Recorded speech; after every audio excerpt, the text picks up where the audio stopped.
Today's episode is brought to you by Zola. To start your free wedding website or registry on Zola, go to zola.com/braincandy. That's ZOLA.com/braincandy. And for 40% off all subscriptions, visit mylola.com and enter BrainCandy40 when you subscribe.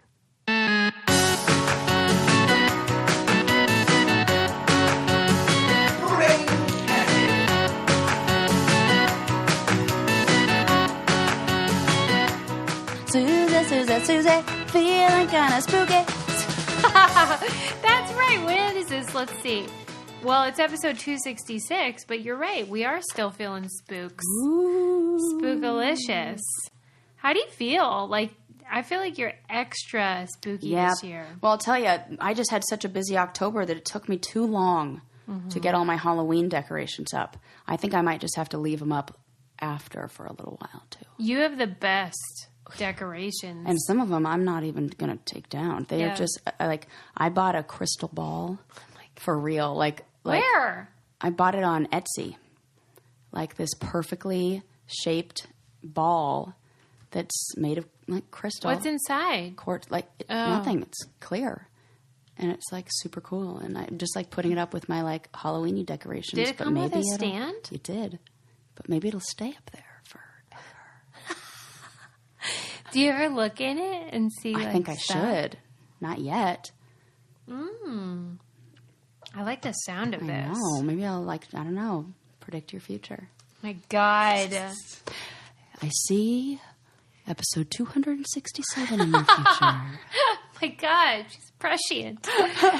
Okay, let's see what we're going to talk about today. What's on the old agenda? Oh, so much to talk about. How about this for depressing? Oh, okay. Let's hear it. I'm sure maybe you saw the Nobel Prize winning physicist, a fellow named Leon Lederman, died recently. He was responsible for working with subatomic particles, and he wrote a book called The God Particle. Oh my God! Very famous yes. guy. Oh, that's a really interesting. He's the guy. He's the guy. He was 96. And like had a wonderful wife that he loved and all of that jazz, but apparently had to sell his Nobel Prize to cover his medical bills. No, because we live in America. Oh my God. Are you kidding me? Right. There was a Nobel Prize for sale and I didn't know? No, I'm kidding. That's awful. It speaks to a problem that even when you're white, male, straight, successful, if you get sick, you might go broke. Oh my God. And luckily, he had something of value to sell to cover those bills. Because it is a real bitch. So did he, was it like this was beyond what his healthcare would pay? I think there are lifetime max situations. My God. And that's horrible. You live to be too old and all of a sudden you got to sell your prized possessions from... and he couldn't give it to a family member or whatever. He had to sell it. And it's like, and this is a guy working on making the world better. Right. In the area of not exactly medicine, but related field. Yeah. And... well, they all borrow ideas, and he had to sell the darn thing. Were really important. Obviously, Nobel Prize winning. Yeah. Do you know about that God particle? Yeah. He just basically had this idea that there was a part of the human genome that was predisposed to look for a higher power. Mm-hmm. And he explored that notion. And it was groundbreaking. Like he coined the term. Yep. God particle. Mm-hmm. So anyway, it just bummed me out. And I was like, because we talked about the lady Nobel Prize winner, and that was a bummer because she didn't even have a freaking Wikipedia page. Oh my God. I'm sure this guy does. Yeah. But what good does that do when you got a bill to pay? Oh my God. I can't believe that. Yeah. And so, yeah. Bummer.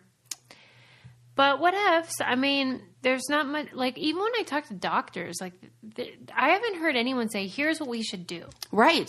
Oh my gosh, you are totally correct. Like, I haven't heard the solution. Yeah, and I was in public mental health like 3 semesters ago or so, and let me tell you, it was the most depressing class, and our professor was like, I got nothing. I don't know what to tell you. I'm just reporting the news, and let's just keep our fingers crossed that it gets better. And thank goodness we're in California, where some people are trying to do some things a little different.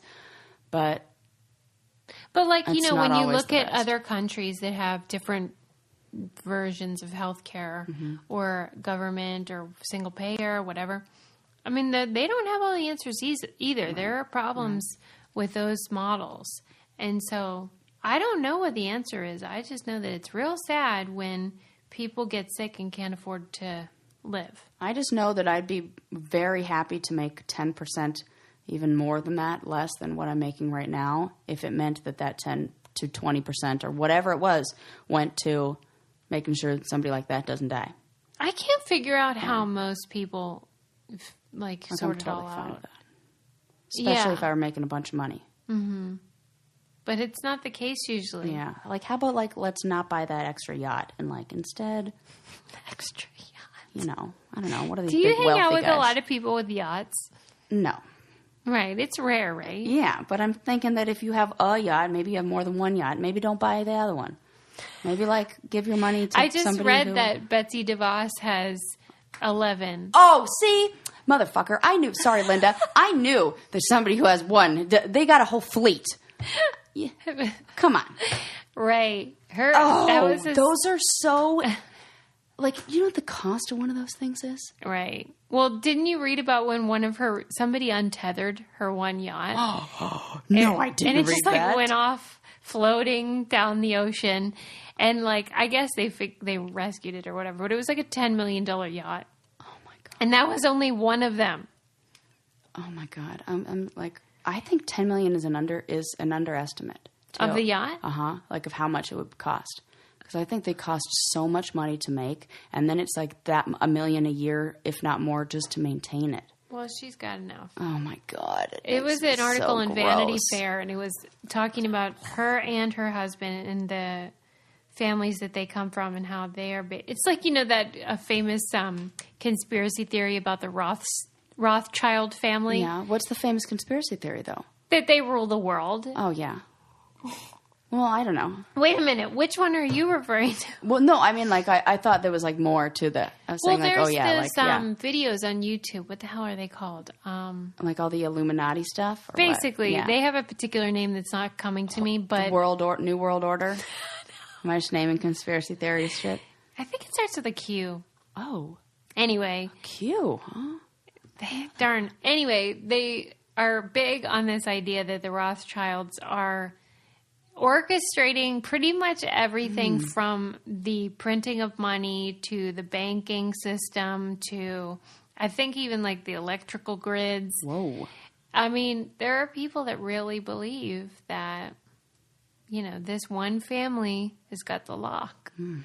I think it's just like maybe 10 families. Yeah. I think that there might not be too much.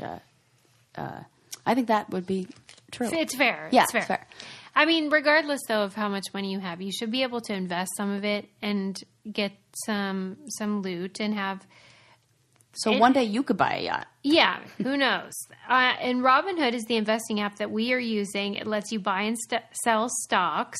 And what I like about it is that you don't have to be these billionaires to do it. You can be just everybody is open to investing at whatever dollar amount they have available to them. It's not intimidating. You just fill out a little thing, and it helps you decide where you might want to put your money if you want to do it by your interests or otherwise. There's no cost or commission fees, which most brokerages charge a lot of money for every trade. It's super easy to use, and then you just sort of learn by doing. You learn how to invest, build your portfolio, even if you have $20. And what I really love is that Robinhood is giving our listeners a free stock. Ooh. So you can get Apple or Ford or Sprint to help you build your portfolio. You just sign up at braincandy.robinhood.com. That's braincandy.robinhood.com. And it's just real fun, and you can learn a lot about the stock market, which can seem very intimidating if you're not familiar. Yes, it can. I like that, making it accessible to all income levels. Moving on. Did you read about, well, this is ancient history, so I'm acting like it's like in the news. Yeah. They're the youngest mom in history. Oh. From Peru. Oh, no. Oh, no. How old? Oh, no. Oh, no. How old is she? Youngest. 9. 5. Oh, my God. I'm so grossed out. Oh, my God. Oh, my God. Oh, my God. Oh, my God. What's happening? Tell me. 1933. Oh, thank God. Right. It's ancient history. That's what I'm so glad you said. What's the difference? Well, I don't know. You could. Sometimes you just say things like you know, like she's pregnant right now, and we're like it's ancient history. Like it's an article from 2017. Like kind of like how you say like, oh, I'm not long for this world when you mean I'm going to go to sleep, not like I'm going to die. You know. So I'm just making sure like how hyperbolic are we being with this ancient history? Okay. But that means I don't know if she's still alive, but she wouldn't be that terribly old. What's the story? Okay, so this gal was 5, and her parents took her to the doctor because of a bulging abdomen. And they did some tests and discovered that she was 7.5 months pregnant. Oh. And she had what they called precocious puberty, period since the age of 3, which is like a medical anomaly, because later in the article it said no one else has been found to have that ever. So I'm not really sure on like why they have a name for something if only one person has ever had it. This makes me feel so uncomfortable. Like I don't even know what's happening inside my body right now. Neither did she. Oh, so God. She took kept the baby to term. I believe it was that a 5-year-old body could do that. Yeah, it was delivered a month early because of her small pelvis via C-section. Even then? Okay, that would have been awful. Yeah. So she survived? They were raised as siblings, and then when the son was 10, they broke the news. And who got her pregnant? We don't know. So initially they arrested the dad because, all signs point to, but they had to release him because of lack of evidence. Oh, my God. It wouldn't be that way now, of course. Because we could determine. Yeah. But the son is, I think, at least the son, maybe the mom are still alive. So we could still determine that. They probably don't want to know. Yeah. They said that they asked her when she was 5, but her answers were like confusing because they don't even know if she knows. Oh, and she refuses interviews with like Reuters and all the outlets. Yeah. So she's not interested in like, exploring. Us like feeling okay with her situation. Yeah. It's insane though. That's really sad. 5 years old. I can't imagine. It's like when you really think about it. It's like hard for my brain to even like understand. Well, then my mind went to she happened to be this unusual person who had a period from that age, and you think about all of the abused kids who there's no evidence because there cannot be a baby. Yeah, and then it makes me even more disgusted. Think that maybe there are some who stop. I feel doing things after the period starts. For sure, there are. Oh my God! Do you have the stats on how frequent like abuse is, like pre-pubescent abuse? Oh my gosh! I mean, I'm putting you on the spot, but I'm just curious. No, I don't. I do know that the stats that we have on sexual assault are all usually under the age of 18. Like the ones that they throw around, like 6 out of 10 women have experienced sexual abuse. Yeah. And from my understanding, that's under the age of 18. I'll do a quick search, though. I mean, I guess we'll never know, though, because I'm sure most are unreported, especially if we're talking about freaking a 5-year-old. Yeah, and anything that happens, like, within the family. But the son, maybe the son is dead, but he was healthy and lived a quote-unquote normal life. So, man. I don't know. Isn't that bonky? Yeah. Somebody sent that. Thank you to the Brainiac that sent that to me. I wish I had your name handy, but thank you for sending it. I just wrote back, OMG. Yeah. Like, I don't even know what to say. Changing the subject. Oh, it's 1 in 5 girls and 1 in 20 boys is a victim of child sexual abuse. Jeez. And during the course of their lifetime, it's that 6 in 10. Wow. That's sick. It says, according to the 2003 National Institute of Justice report, 3 out of every 4 adolescents who have been sexually assaulted were victimized by someone they knew well. So, what do you think about changing the subject? The Banksy art. oh my thing. God, I love it. Tell me why. Okay. So for anybody who did not see this, Yes. Banksy, where do you even start with this? So, how do you say that? Sotheby's? Yeah. Sotheby's auction. They're like the big famous art auction. They were holding an auction of one of Banksy's works. Now, why this is messed up is that Banksy is anonymous and his work is anonymous. So he doesn't get the money that money is being sold and going into the pocket of the How did art Sotheby's dealer. get it then? Somehow how he set it up. Like How can he he's set it up either but the not be seller- paid? I don't know, but that's a good question because I saw this on his account and I looked at Banksy's Instagram and Yeah. his website to see it. So however long ago, he created a piece of art that had a built-in shredder in the frame. And so this piece of art, which now we're unsure how it got to Sotheby's to be sold, went up for auction and sold for $1.2 million, I believe. It was like 800 and something pounds. As soon as the gavel hit that it was sold, the shredder turned on and the entire painting, it was kind of like a piece of paper, really, goes through the shredder and gets 3/4 of it gets shredded. And the look on the faces of everyone in that auction, oh my gosh, that was priceless. That's the real work of art right there. Oh man, I mean, people were like shocked. They were trying to stop it, like trying to take it off the wall, but it just kept going. And it's one of his more well-known pieces. It's like our graffiti works. It's a little girl who's like going to reach out for a red balloon that's floating away. And straight through the shredder. Why do you love it? I love it because it's exactly what he's trying, like the point he's trying to make is like art is supposed to be, like the art that he's putting out, they're political statements and they're supposed to be consumed by the masses.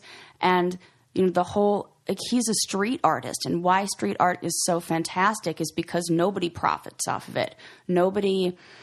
It's not something that you can take down and put in a museum and charge admission for or sell. Like it's stuff that could be gone the next day, you know, painted over. It's more of a, I don't know. It's definitely not what fine art that goes into a painting, like, you know, into a picture frame and then is sold to somebody else and then auctioned off and then blah, blah, blah, blah, blah, blah. Like the people who Banksy art is made for are not the people who are spending $1.2 million on it. So he was like giving a big FU to the people who think that the Banksy art is for them. And that's why I think he does all those things. Like a couple of years ago, it was him, and he set up or maybe it wasn't him doing it, but he had a whole bunch of art that he put out at one of those little stands in New York City, where you know some guy who. And there's a million of these little stands, and you know people are offering like $20 for them, and you know those were all original Banksys that got sold for like $20. And one woman's like, "Oh, I'll take like 2 for $20," and oh sure, here you go. Right. And then as soon as people found out it was him, all of a sudden it was like, "Oh my God, go there, try to find it. They're going to be worth millions." And he's like showing you that that's not the point of art. What do you think?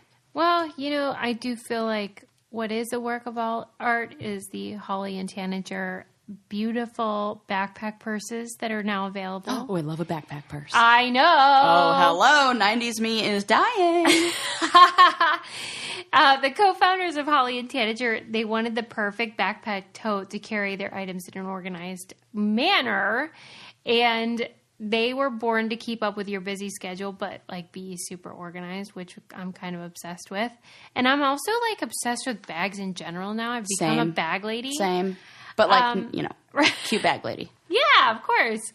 And they wanted the backpack to be like, if you're on the go, if you're jet setting, if you're, just like a woman about town, and then you can convert your backpack to a tote or a crossbody bag. Love it. So it's like, if you're a professional lady and you go to a bunch of different things, then this is the perfect bag for you.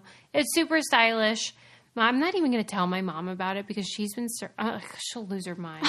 It's insane because my mom is like the most stylish gal you ever met. Like she's in her 70s, but like, she's like what's that lady they did the documentary about that I love, that with the big glasses and the big jewelry? Yeah, I want to call her Edna, but that's not it. It starts with an E. Yeah, Edna something, but that's totally just the one from The Incredibles that I'm talking about, who I think that was based off of. It has a bunch of interior pockets, so like they have a spot for your phone, whatever you got going on. And it's just really cute. I'll post some pictures on my Instagram so you can see how nice it is. Here are some things that fit inside the backpack tote. Your laptop, notebooks, tennis shoes can fit in the bottom compartment, your water bottle or wine bottle, Ooh. In my case. Yep. Yoga mat fits through the bottom compartment. So cool.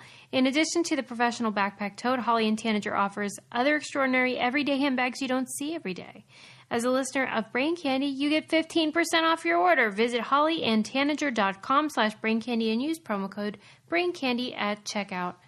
I love new stuff that's like fun and different. So check it out. Go to their website and see what you think.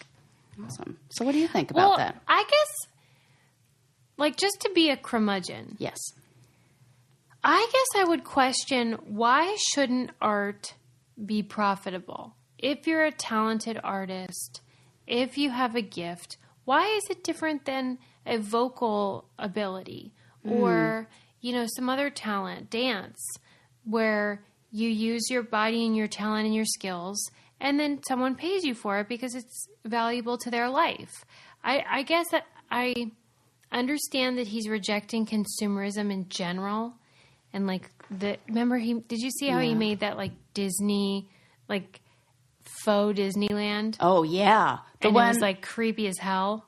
And then he did something that's like a play on the Waldorf Astoria, but it's something else, and it's in like, where is it? I don't know. I want to say it's in like Bethlehem or like something like something crazy. Yeah. I don't know. I just feel like, okay, we get it. You have a big point about something. Oh my God, I love it. But like they say that what with the shredder thing, it's probably worth more now. Yeah. It's part of the biggest prank in art history. And now whoever bought it, it's worth even more. I'm just dying. But what I think... He didn't accomplish what he said. The buyer is a mystery. The person who bought it. So it was all part of the whole thing, I think. I didn't know the buyer was a mystery. That part's fun. Yeah. So the buyer, nobody knows who the buyer is. So what it looks like is he bought it, he provided it, and then he bought it. Okay. And he showed it so that everybody can see. I get that. And also, I would do it as like a stop reproducing my art. Like, is that what his message is? Yeah. And like he posted another thing recently of somebody who contacted him from Russia saying that they're opening up a Russian Banksy exhibit, implying that he's behind it and he's doing it. And then Banksy responded to this person online or like in the direct message really, and was like, well, I can't, what can I really do? I can't, I can't talk about somebody stealing my art when he's essentially like, it's almost the same thing that he's doing in a way. I should read it because it really is interesting. And it is his like, his take on what people are doing and like what they're doing with this art. I know that like when he's dead and gone, we'll probably never know because he'll assign somebody to like take over and he'll just keep doing it. But like, I always get annoyed with people like him.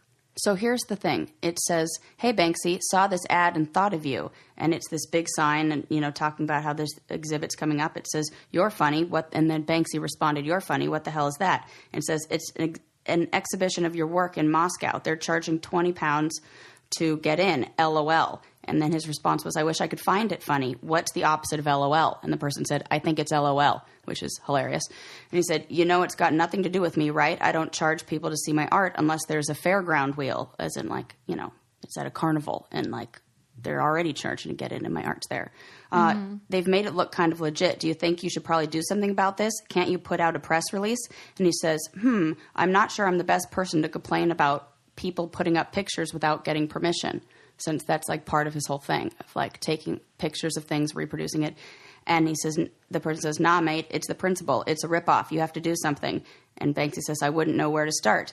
And then somebody said, "By posting a screen grab of this conversation." And Banksy replied, "LOL," and posted a screen grab of the conversation on his... Where was the conversation from? It looks like it's from his direct message on either his direct message or it's a text message.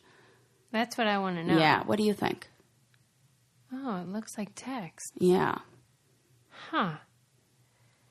Well, so I don't know. I get it, but like it's exhausting to me. Like, okay, now I got to be mad about art. oh my gosh. Well, on his website or on his Instagram, he has the video up, and underneath the only thing it says is, "The urge to destroy is also a creative urge." Picasso. Yeah, guess I Picasso would agree said with that. Yeah. All right, weirdo, but whatever. I mean, like the other guy is like painting black holes in grounds that people are walking into. That's the thing. I do not have an artist mentality. Yeah. I do not get it. It bugs me. But the fact that it bugs you is still it's evoking an emotional response Not from their you. art. And They're annoying personalities. Well, I think it's kind of all part of it. Especially when they're white men. Yeah, that's true. And which Banksy is. Yeah, because you're not that good at hiding, dipshit. Right. We all know who you are. Do we? Yes. Oh, I didn't know that. He's been caught several times. Oh, I want to know who he is. I know he's like a white English guy, but that's all I know. Well, it's real what's the word? Anticlimactic. Anticlimactic. Because you're like, oh, yeah. He looks like every other white guy. Yeah. Anywho, if he was like a person of color, I'd be into it. Mm-hmm. Or a so woman, that should secretly a woman. If that tells you anything about like my values. Yep. But on this, I guess in the same vein, I was reading, well, he would hate this. I was watching a video about the history of logos. Oh. Which are art, but for consumerism. Yeah. So it's the opposite of Banksy. And it was really, really interesting. It was asking the question, there were two videos, but one was asking the question, what makes a good logo? What do you think is a good one? Oh, I think Adidas is a great one. Nike is a great one. Even McDonald's. I think something that's simple, has a limited color palette, is easily, you can put, you don't need to, like even small or really big, it has the same message. You know, if something's very, like I almost think the Starbucks logo is too detailed. And I think, I would have to check, but I think it started much more detailed and then became simplified. Yeah. Because I think they also probably understand what I'm saying. Yeah, you're right. It said, it was talking about that, how it needs to look good, or it needs to look the same at 16 by 16 pixels and on a billboard. 16 by 16 feet. Yeah. Right, which is hard to do. But it was describing how for many years, well, it talked about how even in antiquity, people used logos on their shields. Totally. And then also like pottery. Yeah, like if you were a trader, you wanted everyone to know what you traded in. Oh, so cool. you'd make like an elephant if you traded like that kind elephant. of... Yeah, or whatever you made. And then people that couldn't read would be able to tell. Weird. Yeah. Nope, gone. We're referring to things you don't know about, which is that Sarah had a headphone problem. What were you saying? We were saying selling elephants. You have a picture of an elephant. You sell an elephant. So then it was saying how like logos were literal until Chase Bank. What? That was the first, huh? Yeah, decided they didn't want it to be literal. They wanted it to be abstract. Do you think it's because it's a very abstract name? Or, oh, I see. It could have been a picture of money or something like that, right? Yeah. Okay, got it. Yeah, got it, like, got what it. are you? I'm on board. Yeah. But they were the second most powerful bank in the whole country, so they were like, we just want a symbol. Mm-hmm. And so then the company that designs the logos was like, had to come up with like, what is a symbol, that isn't, it's harder than you think. The weirdest thing is I can't, it's that like I can't blue, picture it. It's like kind of a square, but it has rounded edges and it's like 4 different parts. Yeah. Are you a Chase Bank user? No. Yeah. That's I'm a probably Chase why. Bank user. Well, what the hell were we talking about? I don't know. We had to break again. Yeah. So crazy. Whatever. What I always want to talk about, what I really want to talk about is love. Oh. It's all you need. Yeah. It's something good for you and me. What song is that? Love. Something good for you What and is me. that, I a love cheer? You. Actually. What is that? That is just a cheer from camp. So there you go. That's nice. Oh, yeah. That's a really nice and like message. they divide the camp in half, and then they say it, and like they do one half against the other to get louder and louder and louder. Who could be the loudest of saying "I love you"? So tell me what you love. It is something good for you and me. It's Zola. If you're getting hitched, we have the perfect wedding planning and registry experience, so that you can be happier and your guests will be happier because you don't make them run all over God's green earth trying to figure out what to get you and all that stuff. Tons and tons of couples have used Zola because it takes the stress out of your wedding planning. They have save the dates and invitations. They have a wedding registry that's free, easy to use. And like the save the date and invitation designs, they have over 100 different designs. So you can find one in your style. Free guest addressing, free matching envelopes, friendly prices, free wedding websites that match all of Zola's save the dates and invitations, free guest list manager. I mean, come on. That's everything free. Right. And so you can have everything at your fingertips and design it, make it very personal, and your guests will thank you because they can also buy your gift there. They have over 500 top brands. They have honeymoon funds and like different weird like wine experience, whatever. Ooh, I love that. Group gifting, and then couples get 20% off their remaining gifts on the registry for 6 months after the wedding, which is really nice. If you sign up, go to zola.com/braincandy to get 30% off your save the dates and invitations order. That's ZOLA.com/braincandy, and you get 30% off your save the dates and invitations order. And it's like a one-stop shop situation. Great. Yeah, we have to keep like pausing because like Sarah's witchy powers are like making like weird interference on our whatever. Sorry, anyway, not sorry. So we were talking about logos. Yeah. And so Chase was like, we want it to be abstract, so they designed this. And the guy was saying how when you're making a symbolic logo, the less that you say, the better. Oh. Which is interesting. But it should still be like derivative of like what you're about. So like in some way, either you want to show that you're strong or you want to show that you're family friendly or whatever it is that your organization or company represents. And then he said, we always have to figure out what our clients want, and it's not usually what they tell us.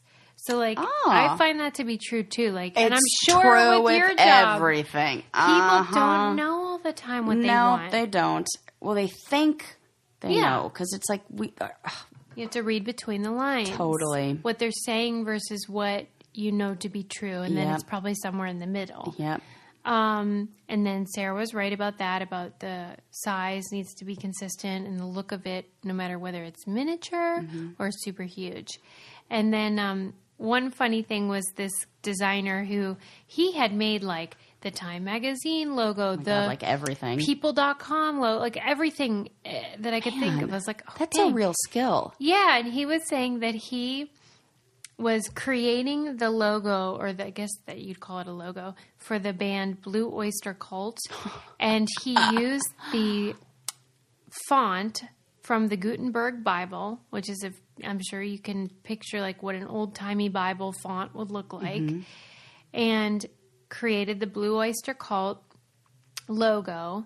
And then it evoked, like, you know, edgy and old-timey but sinister and all this stuff. Mm-hmm. And then that's what then he based the AC/DC logo on. Oh. And they have that same vibe going on where it's like kind of like lightning bolty but also like old worldy. Yeah. And then he said that Metallica and all of the... Metallica was the one that was coming up in my head of like... What you could picture. Yeah, yep.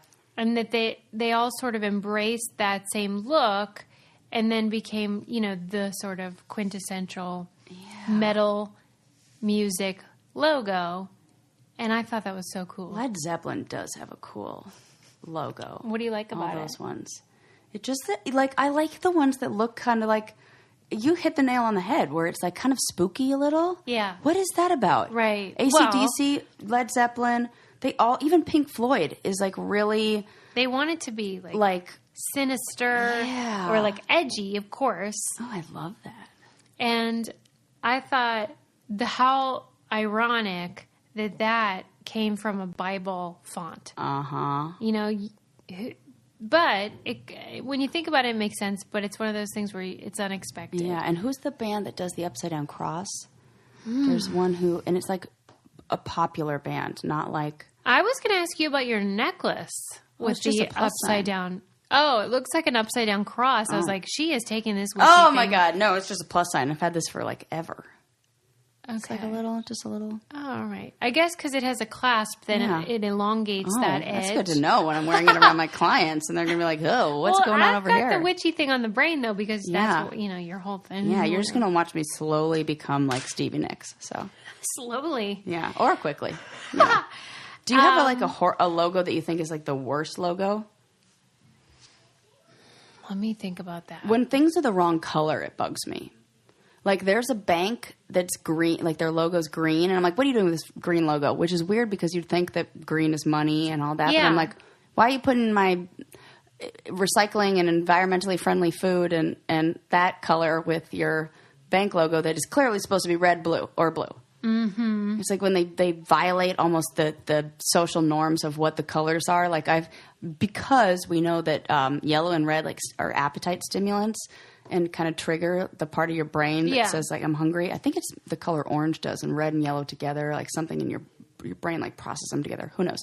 But you'll usually find fast food restaurants with orange and yellow or red and yellow in their logo. Mm-hmm. Banks will be blue because blue conveys like confidence and like you can trust them, mm-hmm. or red, which is also like a power color. You can trust them, or they're confident in like where you put your money. But when they go rogue, what are you doing? I have the same reaction that everyone does when somebody changes their logo. Uh-huh. Everyone hates it, but then you just get used to it. Like when Instagram changed their app decal. That's right. And everyone was like, this is stupid. It looks dumb. And then there was, what was the other one? Something similar. You know who I don't like is Uber's update. Like What's Uber different? used to be like a U thing, and now it looks almost like a C, like a backwards C. And I just don't understand where the Uber. It's the shape of the thing that they all have in the back of their rear view window. Yeah. That picks up the signal. Oh. I guess that's the reason that they changed it. Yeah. But I agree with you. But was that the regular shape of that thing, or did... Yeah, that's the shape of the thing all along. But I don't know why they decided to make that. I guess so that when you'd see it in the back of a rear view... or, the rear window, then you'd be like, Uber, and then the logo's on every car in that way. But it almost looks like it's sideways. Like I want to just like... Totally. Twist it. Yeah, like wonder why it 90 has degrees. to be that direction. Yeah.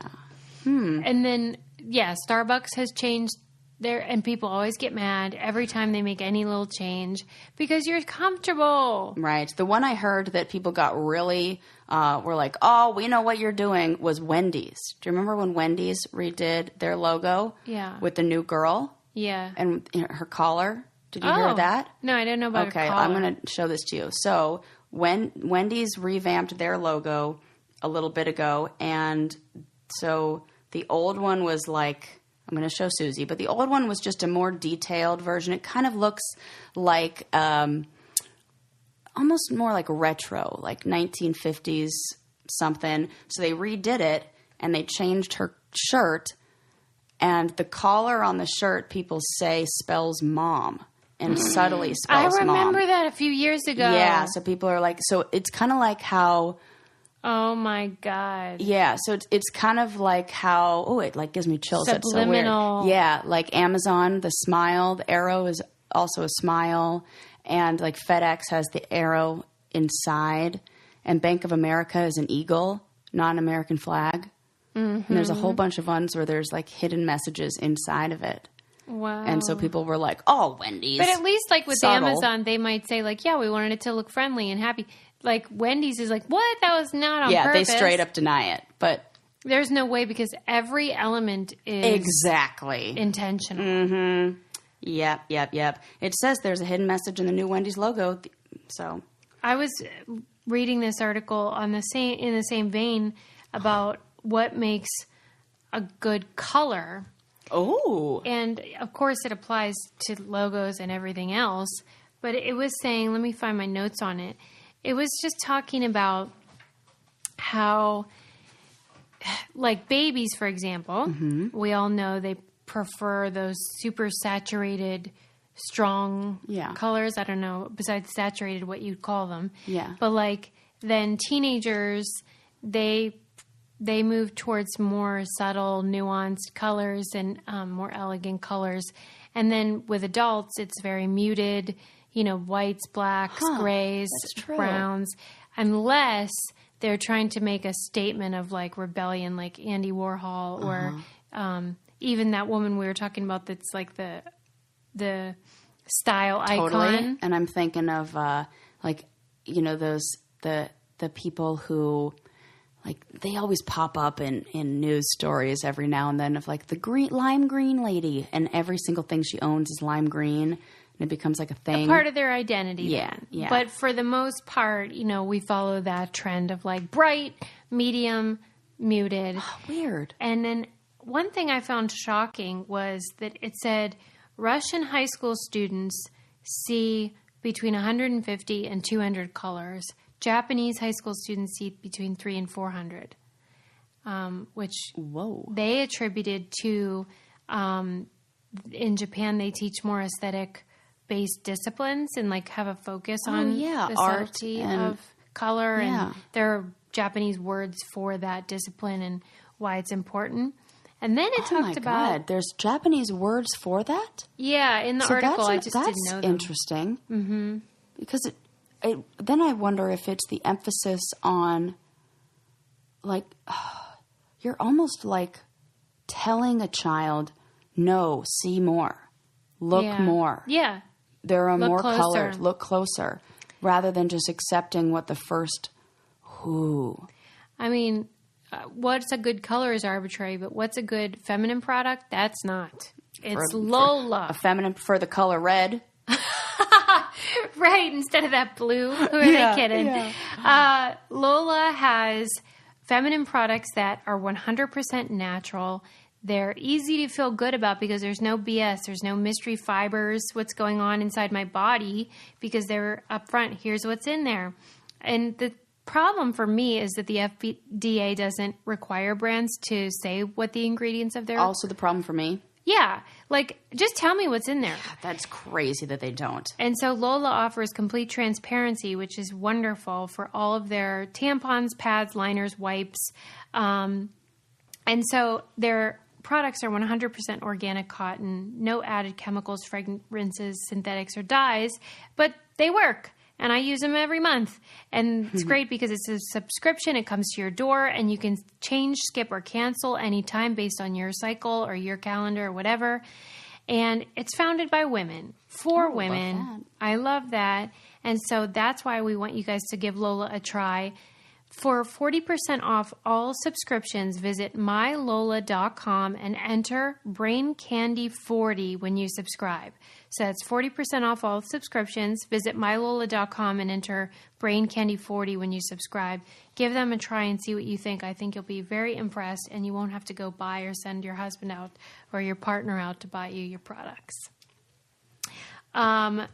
So anyway, about the color situation...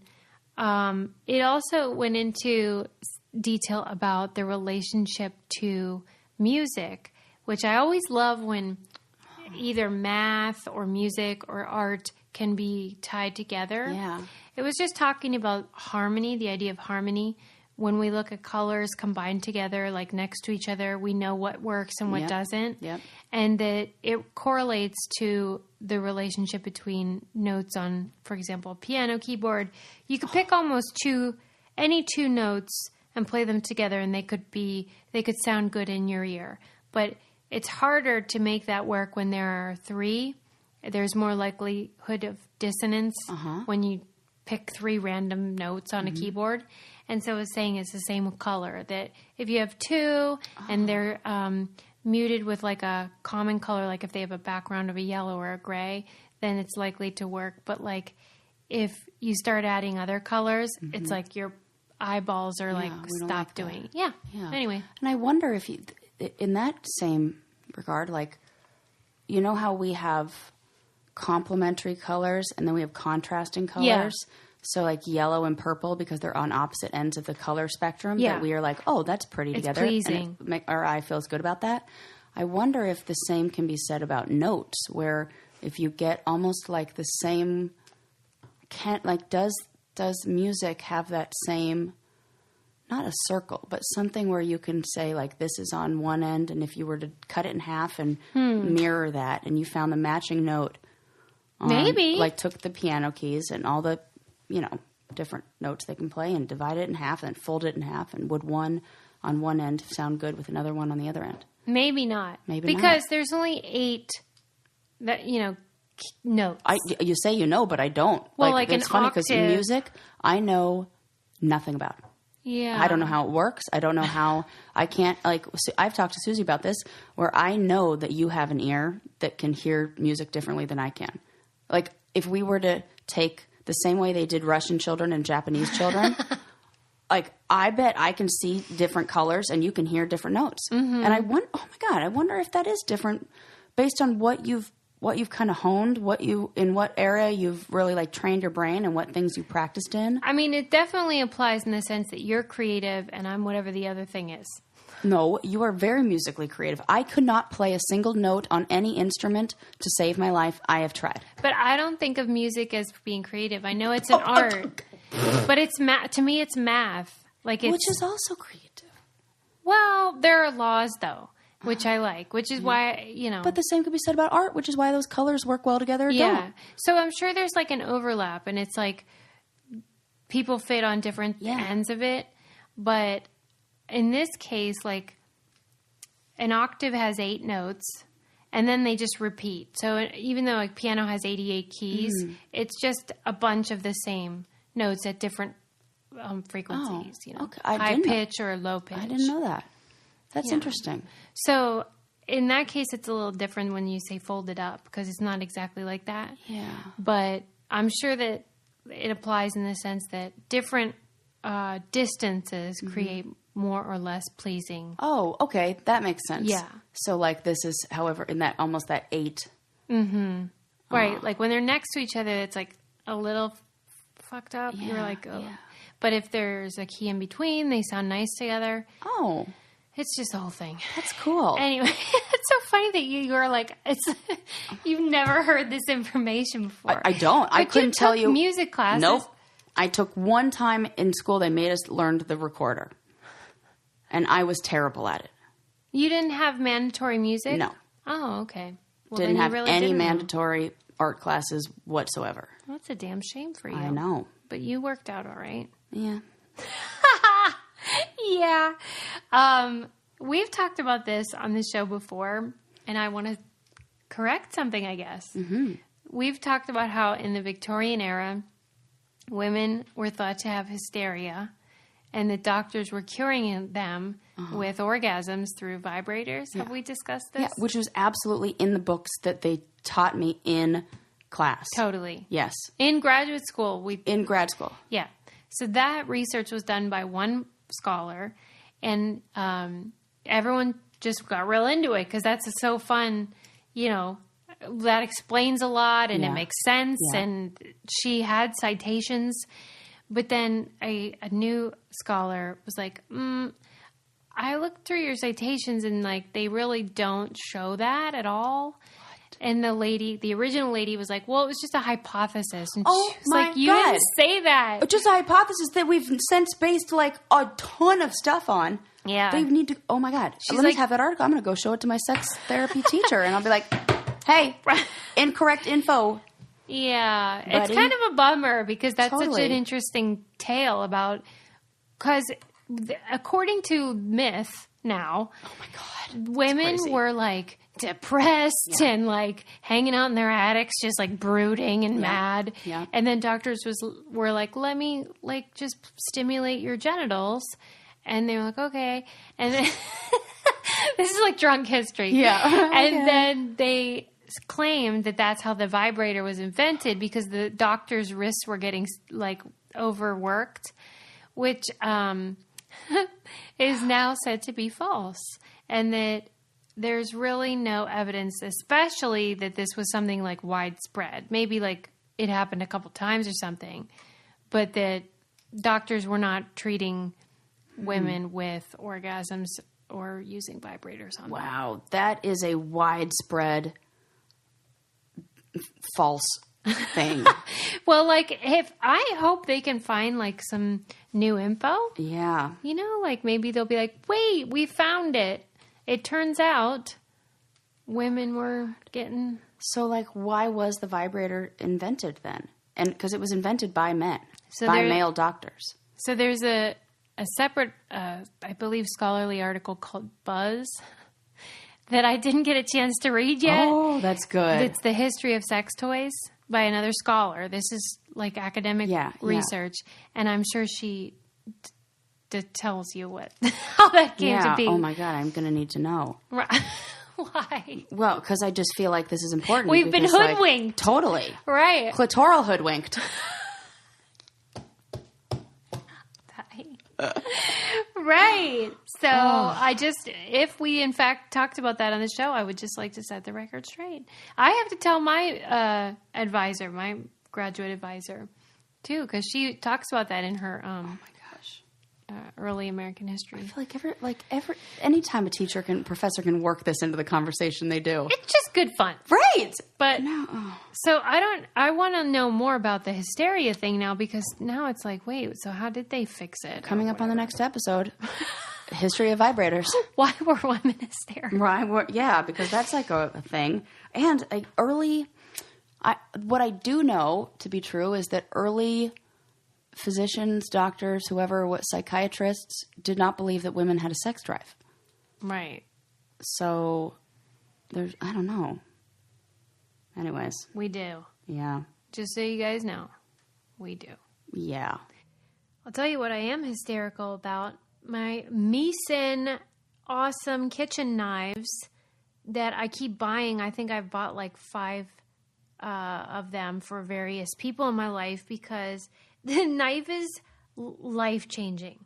So I think I told you guys how I read Anthony Bourdain's book, and he was like, all you really need is like a really nice kitchen knife, a paring knife, and then maybe like a serrated knife if you're making bread or cutting bread. And I was like, yeah, why do we have all these gazillion knives? Well, Meeson solved the problem because they have a super affordable high-end knife that they're selling directly to you for a fraction of the price. It is such a great gift if you know somebody that cooks, period, has a freaking kitchen. They need this. But it's also great for your own home. It's essential for your kitchen, in my opinion. It does it all. It's cheaper than the competitors, and the New York Times called it the holy grail of knives. What do you want? Come on. And they have free sharpening for life. I've tried the Meeson Chef's knife, and I really don't know how I ever cooked without it. It makes cooking faster, easier, and more fun. And now you can join in the fun in your kitchen. Our listeners will get a free paring knife when you purchase the chef's knife simply by going to Meeson.co/braincandy. It's a $35 value for free. That's MISEN.co/braincandy, and start cooking sharp. Did you read about how like all the selfie deaths? Oh my God, more? Well, they were just in the New York Times. They were kind of tallying up the grand total what did they of say? like there have been 250 documented selfie deaths. Oh my God. And that it's not funny, Sarah. I'm not laughing. You're laughing. Okay. That they ranked them like into categories. I guess you could say they put them into categories. Most of them, surprisingly, Vehicular. well, we'll get to that. Okay. Most of them in this article were water related. Like if you're in the ocean and you're like, who the fuck is taking their phone in the ocean? I don't get that. Anybody who got the new updated one. If you let me, what? Nobody with an old generation, first generation how they iPhone. would categorize if you fell over a waterfall. That's heights and water. Oh, was there a heights category? Yeah. That would probably fall into Height. heights. Would water fall into heights? And then fire was a big one. Clearly my nightmare. And clearly, well, I suspect that Fire? they could classify these in by gender as well. I bet you there's a lot more male fire deaths. Oh, I see what we're doing here. Like you're going to do something like that Border Patrol agent who thought it was a good idea to explode the stuff. Or like pyrotechnics or like fireworks or something. I was thinking more like hair getting caught on fire or like... Maybe. You know. But then what you said is true. That probably the number one selfie death is automobile, but we don't know that. Oh my God. So they're just like killed in a car accident and we don't realize, they were dumbasses trying to take a picture. Oh, for goodness sakes. Isn't that interesting? Yeah. So I don't really understand selfie deaths, but I wish we would like stop inventing things that were like distractions and started inventing like things that would help us basically what I want are self-driving cars. do you? Yeah.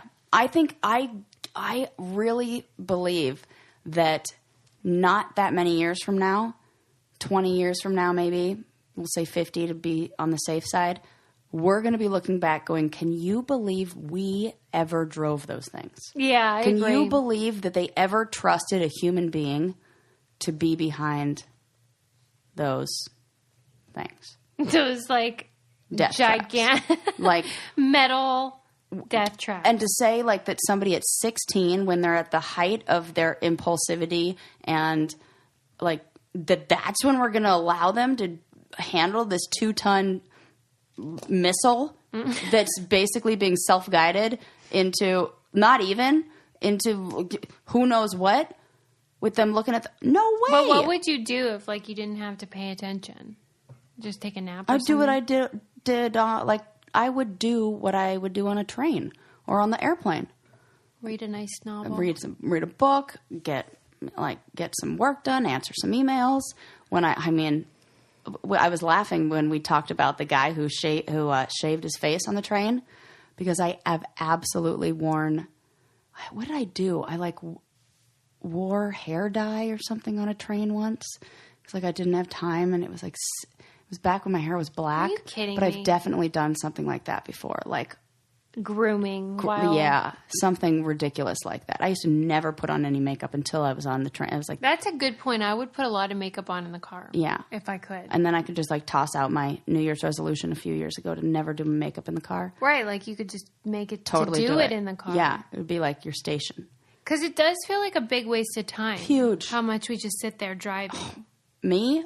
It's like, if I had that kind of timer, like on my phone, like how it tells me how many minutes I used, if it told me how many, well, it does tell me miles, but like, it's ridiculous what I could get done. How long does it take you to get to school? Somewhere between 45 minutes and an hour. Wow. Yeah, like usually 45 minutes. Jeez Louise. Yeah, so 45 minutes there, 45 minutes back. That's really insane to me. And more if it's peak traffic times. No wonder you were going to the car wash. Although I was thinking about how you claimed I hate that place. you were complaining about the car wash, Worst. but I don't think you really told me what it is about the car wash that I think you said it's your biggest fear. Biggest source of anxiety. Oh. Like place that I can go where there's a 100% chance that I will leave more upset than I got there. Okay, because when you proposed this anecdote, yes, I thought you were going to say when you drive through, and you're in the car and it's going. Oh, no, that's lovely. You like that. Love it. I was anticipating you just saying it scares you or. No. What in the hell is It's the relinquishing of control. It's got to be. When they start cleaning your car. Yeah, because it's like, I love it if it's that drive-through one where I drive through, I'm in charge. At the car wash, yeah. Whoa. If I drive through, love it. If I can get out and I'm the one to clean the car myself, love it. Love every single thing about that moment. I was just trying to like maximize my time and like kill two birds with one stone and do some reading for school as somebody else was cleaning my car. But nobody has the standards of cleanliness that I do. So I get the car back and I just then am like, I probably should, I don't know, I should work on this. I mean, because I was going to say, this is going to blow your mind, but you can clean your own car. Yeah, this I know. This was supposed to be a time saver. And I've always cleaned my own car, but I thought I was like, okay, you're at that age where like you have the funds to like, you don't need to be like penny pinching everywhere. So like you could spend the extra $4 to have somebody do it for you, Sarah. And so I'm like, because like for my husband, it's like he just goes there, he just drops it off. It's like half an hour. Why doesn't he have a problem? He says that he does, but he like they're not as bad with him because he said that to me. I told him I was like complaining on my way. I'm like, I hate that place. He's like, yeah, they're bad to me, so I can imagine what it would be like for you, like giving him a hard time about like wanting things cleaner or like I don't know how specific I have to be. Wow, but I don't know.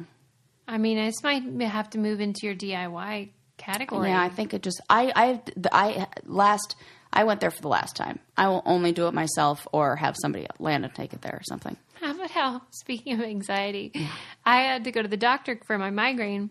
Oh, and you went. And like, you know how they do the blood pressure? Mm-hmm. And on the sphygmomanometer? Yes. Yes.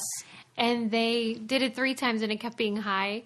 And she kept going like, go to your happy place. And I'm like, I am. But I do get nervous at the doctor. So like, I thought that might have been it. Yeah. And I was like, this is really weird. This is not good, like, and she's like, oh, yeah. They do it 3 times. And then after the 3rd time, she's like, you got to come back in 2 weeks and we got to recheck. After I left, those dumbasses, who I told I had been taking anti-migraine medicine for the last 4 days. It gives you high blood pressure. Oh. And I was like, I was really... That should be the first thing they check. What medication are you currently on? That seems like part of the assessment. They did ask me, like, what I take, which I told them birth control and whatever. Yeah. But, like, then in the appointment, I said, here's what I did for the migraine. I took this. And you'd think she'd be like, oh, well, that's why your friggin' blood pressure was higher than normal. So now I got to go back. I got to pay the copay, $70. Get out of town. Yes. Are you going to call and yell about that? Probably not. Suze. I will mention it. I'll should. Be like, I really feel like I shouldn't have to pay this. Yeah, because that's really annoying. No. That's a stop being polite moment. You should call them back. You think so? Yeah, because that's right in line with mine. Remember when I went in and it was the same thing? It was like, oh, we can't do anything for this. There's no... Wait, like, I can't prove that that's what it was. Although, you can absolutely say, I was on this medication and that caused a high heart rate. And she sent me out of there without any assessment of the medications I was on. I just feel like had I been more clear, then I would still be in that appointment or they wouldn't be charging me a second, blah, blah, blah, blah, blah. I'll do it. And then I'll report. No. When I go in, because I will have to go back. And I'll just say, here's the situation. Yes. Yeah, they'll do it. I hope. But... yeah, I mean, when you go to the doctors, are you anxious? Because I do get nervous. I've never once had them recheck my blood pressure or anything like that. And in fact, I almost look at it as kind of like a fun challenge to see if I can lower it. Right, that's how I am. So I'll watch it and I'll be like, okay, deep breath, relax. Me too. Calm your shoulders. Blah, blah. Whatever. Yeah. The last thing I want to talk about is how there's a disgusting, this is actually what it's called, disgusting food museum. Oh. In, I think, Sweden. Do they have mayonnaise on there? Melted cheese? No, but you could follow them on Insta. Disgusting food museum. Is this something that's because is it like a Dr. Pimple Popper or like where I'm not going to be able to unsee this? No, but not the really gross? descriptions are not savory. Like, I thought, well, how bad could it be, you know? Yeah, that's what I'm thinking. Like, they have this big... One of the things I saw was like a big... What would you call that? Jug? Mm-hmm. Clear jug of clear liquid. And then at the bottom is just like a huge pile of dead, like, baby mice. And it's called what is that? Mice wine or something. And it's like in some places. What? This is, okay, I know. This is the account that whoever is the game producer on the challenge clearly follows. And they're like, oh, what are we going to have him eat this season? I don't know. What were the last things that this person posted in the disgusting food museum? Or the museum curator watches the challenge. Or that. Absolutely. The curator describes himself as a disgustologist, and he wants to challenge the assumptions about food and how disgust is cultural and contextual, which of course it that is true. Yeah. But they have like penis, like beer or alcohol. Yeah. There was durian, of course. I said okay, like durian, I was like, oh yeah, like that didn't even sink in until afterwards. What you just said, I don't know the details, like whose penis, why are there 3? I don't know. Oh, good question. 3 penis, something, booze or beer. Oh, and so is there a food that others would call absolutely disgusting, like in a culture or whatever, like that you've eaten and you're like, oh, that's not bad, and I actually kind of like it?